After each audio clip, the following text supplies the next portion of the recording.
August 27 Vinayaka Chavithi వస్తుంది కదా. మరి ఈ వినాయక చవితికి పండుగ వస్తుందంటే ఏదైనా పండుగ అంటే 2 రోజుల ముందు 3 రోజుల ముందు ఆ హడావిడి ఉంటుంది కదా. కానీ వినాయక చవితికి మాత్రం 2-3 వారాల ముందే పండుగ జోరు స్టార్ట్ అయిపోతుంది. ఎందుకంటే ఏ విగ్రహం ఆర్డర్ ఇవ్వాలి, ఎలాంటి విగ్రహాన్ని తయారు చేయాలి, ఆ కాలనీ కన్నా మన విగ్రహం చాలా బాగుండాలి, ఇలా పోటీలు పడి మరీ విగ్రహాన్ని తెచ్చుకుంటారు. ఆ 5 రోజులు కానివ్వండి, 3 రోజులు కానివ్వండి, లేదా 9 రోజులు కానివ్వండి, ఘనంగా వినాయకుడిని బాగా పూజించుకుంటాము, మంచిగా ఎంజాయ్ చేస్తూ ఉంటారు. కానీ ఇక్కడ ఒక చిన్న విజ్ఞప్తి అండి. ఏమిటంటే మన బాధ్యత కూడా ఒక్కసారి గుర్తు చేస్తున్నాం మా ఈ ఛానల్ ద్వారా.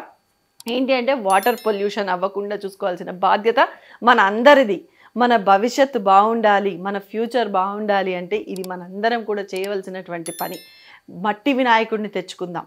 సాధ్యమైనంత వరకు మట్టి గణపతినే ఎంకరేజ్ చేయండి. ఇళ్లల్లో కానీ కాలనీస్లో కానీ ఎక్కడైనా కూడా మట్టి గణేష్నే తీసుకొచ్చుకుందాం. మట్టి ఈకో ఫ్రెండ్లీ గణపతినే పూజిద్దాం.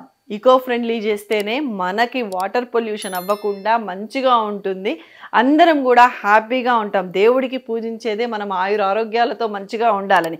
మరి అటువంటి ఆరోగ్యాన్ని పాడు చేసుకునేటట్టుగా ఈ వినాయకుడిని తీసుకుపోయి ప్లాస్టర్ ఆఫ్ ప్యారిస్ ఇటువంటి వాటితో తీసుకుపోయి వినాయకుడిని తీసుకుపోయి నిమజ్జనం చేస్తే మనమే పొల్యూట్ చేసుకుంటూ మళ్ళీ మనం హెల్దీగా ఉండాలి అని చెప్పేసి అనుకుంటున్నాం కదా.